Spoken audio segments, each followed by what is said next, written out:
M'dzina la Tate ndi la Mwana ndi la Mzimu Woyera. Amen.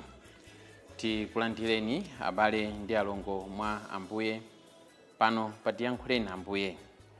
Sabata ino imene ndi sabata ya 32 mu nyengo ino ya Pachaka, imene Mulungu akufuna kuti muzochita zathu za tsiku ndi tsiku, in our ordinary dealings of life, tizisinkhasinkha komanso kumachita zimene Mulunguyo akufuna.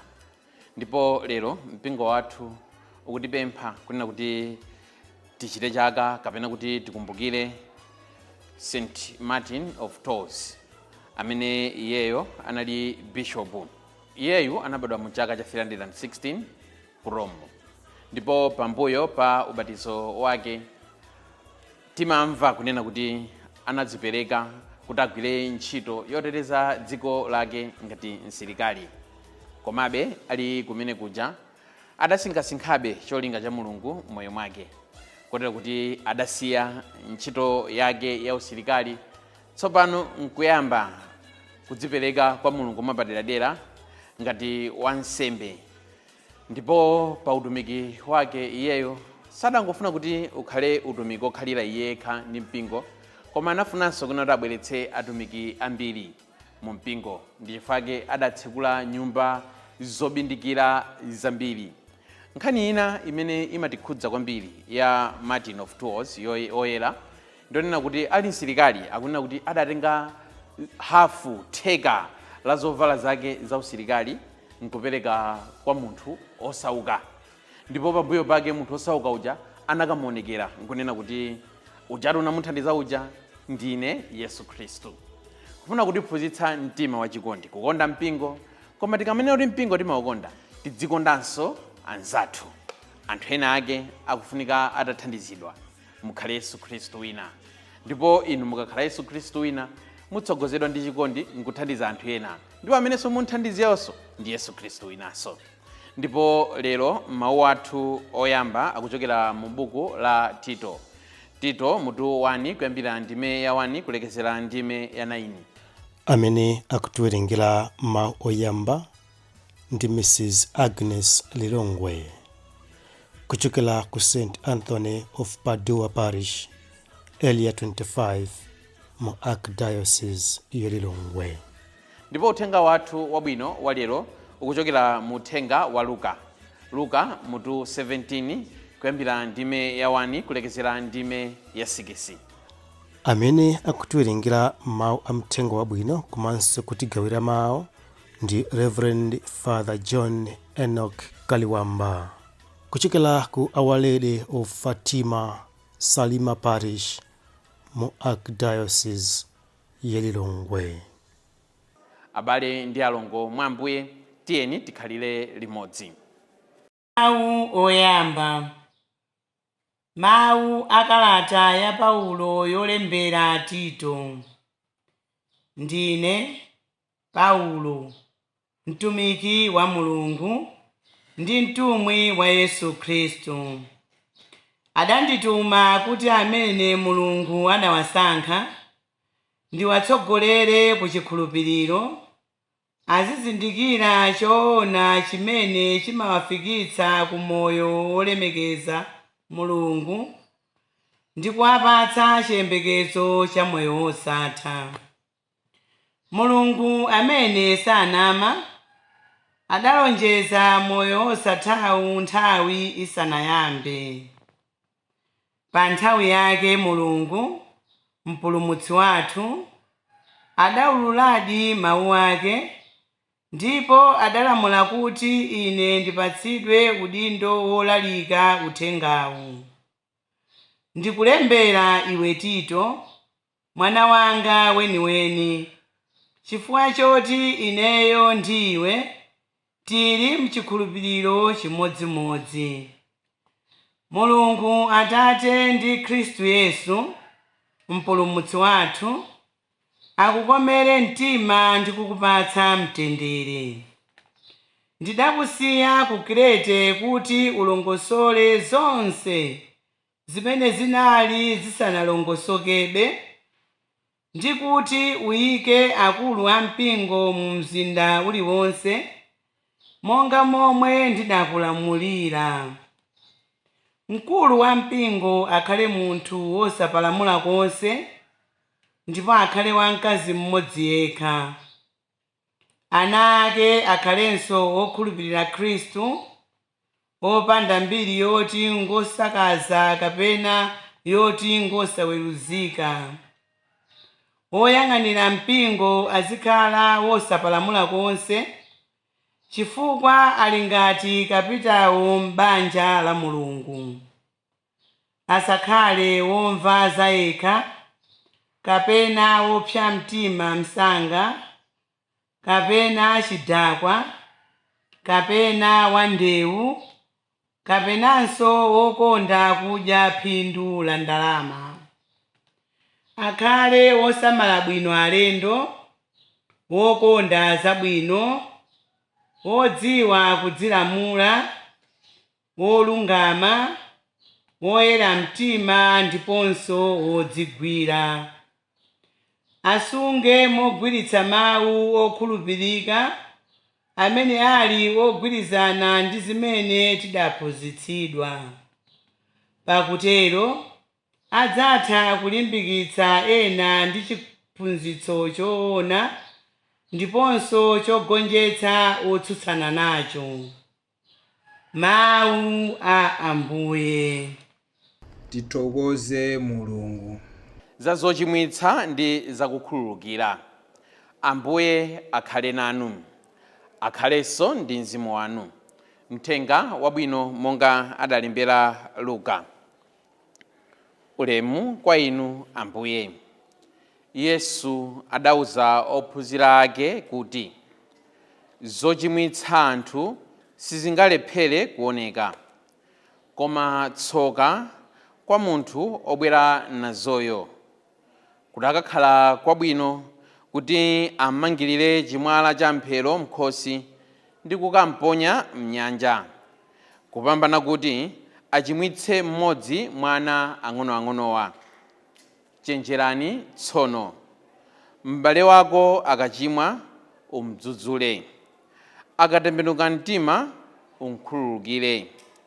Akakuchimwira kasanu n'kawiri pa tsiku nabwera kasanu n'kawiri kudzanena kuti pepani, umkhululukire ndithu. Atumwi adapempha Ambuye kuti mutonjezere chikhulupiriro, koma Ambuye adati, mudakakhala ndi chikhulupiriro ngakhale chochepa kwambiri ngati kambewu ka mpiru, bwezi mutauza mkuyu uwu kuti zuka kadzibyale m'nyanja, ndipo ukadakumverani ndithu. Mthenga wa Ambuye. Ulemu kwa inu Ambuye Yesu Khristu. Uthenga wabwino wa lero ndi uthenga umene ukubwera m'moyo mwathu ndi maphunziro akuya kwambiri.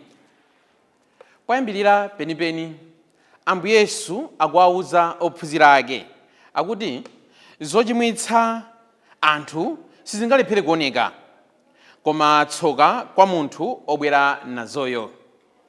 Poyambirira penipeni tione kuna kuti kodi Ambuye Yesu uthenga umenewo akupereka kwa ndani. Taonanitu abale ndi alongo, Ambuye Yesu akutenga nthawi yawo nkumaphunzitsa anthu amene ife tingathe kuna kuti zimenezi akuzidziwa kale, nkumaphunzitsa anthu amene amakhala ndi Ambuye, nkumaphunzitsa anthu amene amayenda ndi Ambuye, nkumaphunzitsa ophunzira ake.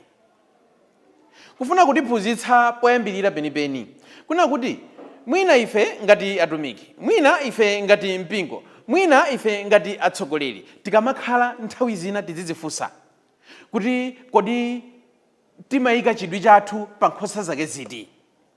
Pali nkhosa zina zimene mwina zimaoneka kuti ndizodziwa kale, koma zikufunikabe kuna kuti zimudziwebe Mulungu. Pali nkhosa zina mwina zimene zimaoneka ngati kuti zidatembenuka kale, koma mwina zikuyenera kuti zitembenukebe. pali nkhosa zina mwina zimene zimayenda ndi Ambuye, mwina zimene zili mu bungwe mwanumo, mwina zimene zimayesetsa kumachita china chonse chimene chili mu bungwe mwanumo, koma sizidamudziwebe Ambuye. Chifukwa Ambuye Yesu akutangwanika ndi ophunzirawo, anthu amene amayenda nawo kale, anthu amene amamudziwa kale, nkuwadziwitsanso mbali ina yokhudza uchimo. Kulipo mwina kumangoyenda ndi Ambuye Yesu koma ena sadatembenukebe, kulipo mwina nkumakhala m'mabungwe ya mumpingo koma ena sadatembenukebe. Pamene Ambuye Yesu akulimbana ndi ophunzira ake, nafenso tatiyeni tithandizane wina ndi nzake kuti timudziwe Mulungu ndipo titembenuke. Tisalambe kuona ngati kuti mwina mpingo wathu kukula chifukwa choti tabatiza anthu ambiri. Tisalambe kuona kuti ngati kuti mwina bungwe lathu likukula chifukwa choti kuti mwalowa anthu ambiri. Mwina bungwe lathu lizioneka kuti likukula, iwo amene ali ochimwa, amene ali mu bungwemo, ayambe kutembenuka, ayambe kusinthika. Iwo amene ali ndi zofoka mu mpingo mwathu, ayambe kutembenuka, ayambe kusinthika. Imene ndi pastoral approach ya Ambuye Yesu. Akuyamba kulimbana, akuyikanso chidwi chapaderadera kwa apostoli, kwa atumiki amene amayenda nawo, amene amakhala naye. Nafenso kumiphakati kwathuja tatiyendike chidwi pa wina ndi nzake. Nafenso mabungwe mwathu muja tatiyendike chidwi pa wina ndi nzake. Kenaka phunziro linanso limenso tikuphunzira nkunena kuti pamaso pa Mulungu palibe chizolowezi. Pamaso pa Mulungu palibe uyo amene angathe kunena kuti ine Mulungu ndimamudziwa, ndinamaliza kumudziwa. Ndifaka Ambuye Yesu akulimbana ndi ophunzirawa, ndifaka Ambuye Yesu akuwaphunzitsa ophunzirawa. Koma lero chimene chimavuta pakati pathu ndikunena kuti tikumachuluka anthu amene tikaona kunena kuti takhalitsa mu mpingo, tikaona kuti takhalitsa mu sembe, tikaona kuti takhalitsa mu sistere, timaona ngati ndife ma citizen, ndife nzika za Chikhristu, ndife nzika za usembe, ndife nzika za usistere. Nkumaona ngati kuti mwina china chonse moyo mwathu chimayenda. Ayi, tiwalole Ambuye Yesu. Ngakhale takhalitsa mu sembemo, Ambuye Yesu atilankhule. Tiwalole Ambuye Yesu. Ngakhale takhalitsa mu sisteremo, Ambuye Yesu adzitilankhula.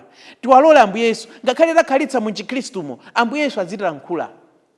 Tikadzamba kunena kuti ichi ndimachidziwa kale, ichinso ndimachidziwa kale, malamulo a mpingo akatswiri ake ndi ndife, tizidziwa kunena kuti mwina tayamba kuchita zina.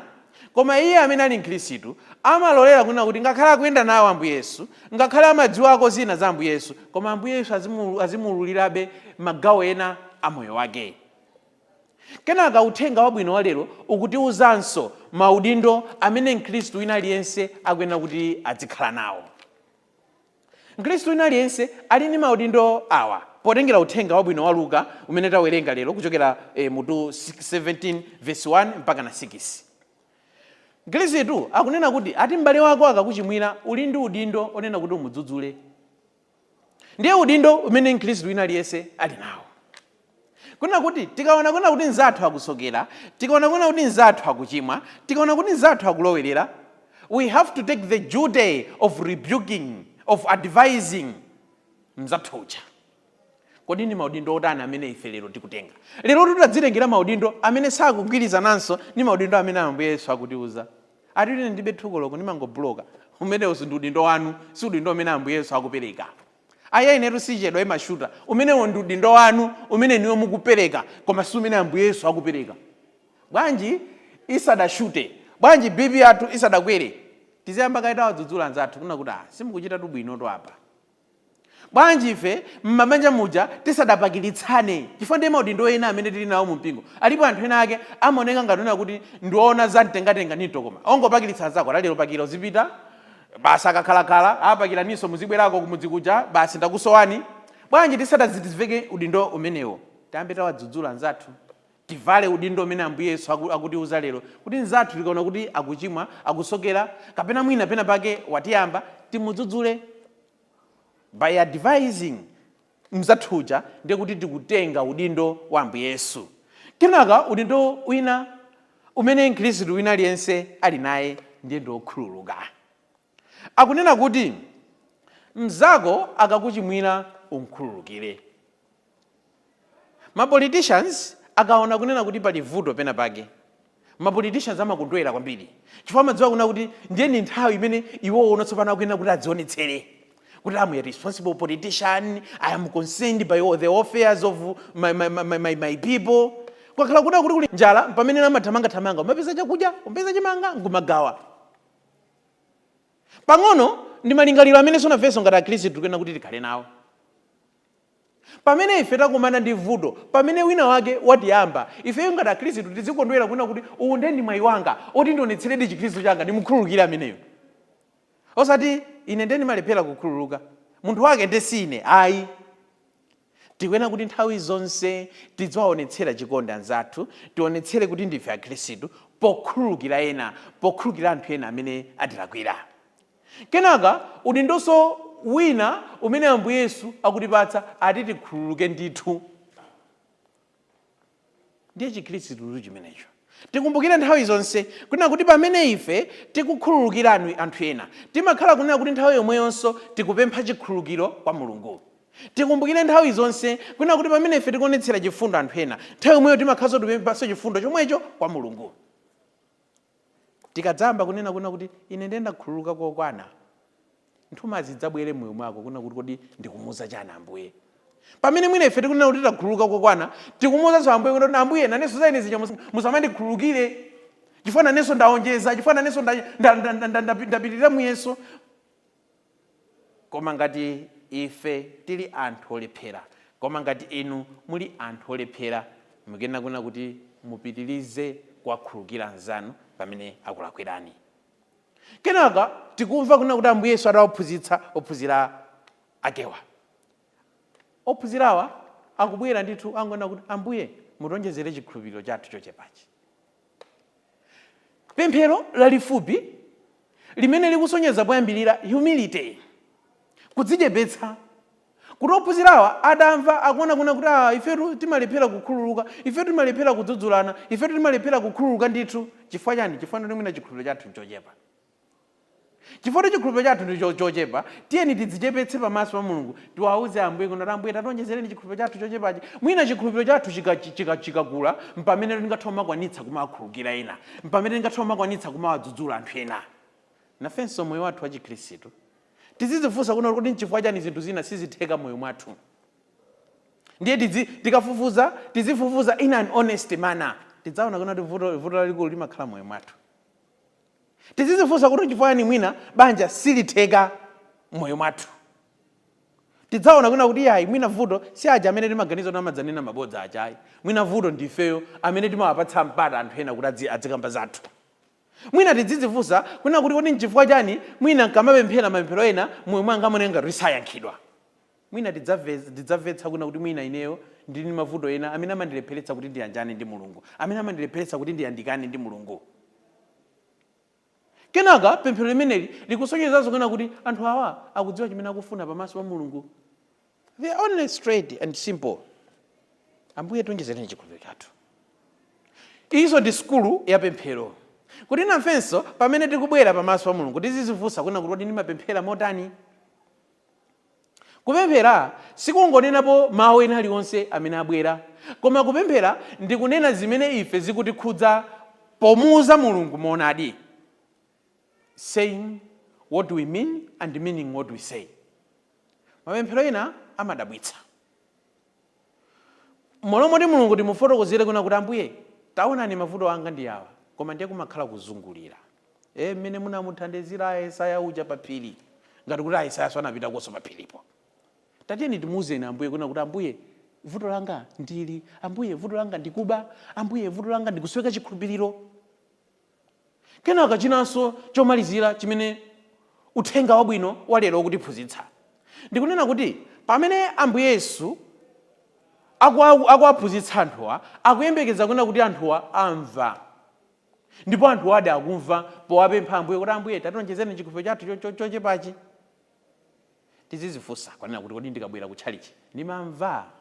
Tizidzifunsa kuti kodi ndikabwera kutchalichi ndikamva ndimatsatira zimene Mulungu akufuna. Tizidzifunsa kuti ndikabwera kuno kutchalichi mawu a Mulungu amandisuntha. Ndetu chimene Ambuye Yesu amafuna. Tikamabwera kuno kutchalichi timve zimene Mulungu akufuna, ndipo tisinthike, ndipo tipeze pamene ife tikulephera. Koma tikabwera kuno kutchalichi nkungovina chifukwa kuti tili pakwaya, nkungopita koma ndelero kutchalichi lero kudapepa. Ndiye kuti kutchalichi sikusiyanaso ndi ku disco. Koma muzidzifunsa kuti nditavina kutchalichi kuno ndamva zimene Mulungu akufuna kuti ndichite. Koma tizidzifunsa kuna kuti koma nditagwada nkudzuka nkukhala pansi ndamva zimene Mulungu akufuna. Mkumano wathu ndi Mulungu, mkumano wanu ndi Mulungu utithandize tonsefe kuti tisinthike. Pa Mulungu akamatilankhula chachikulu chake kwakulu kwake amafuna kuti inu musinthe nanenso ndisinthe. Amen.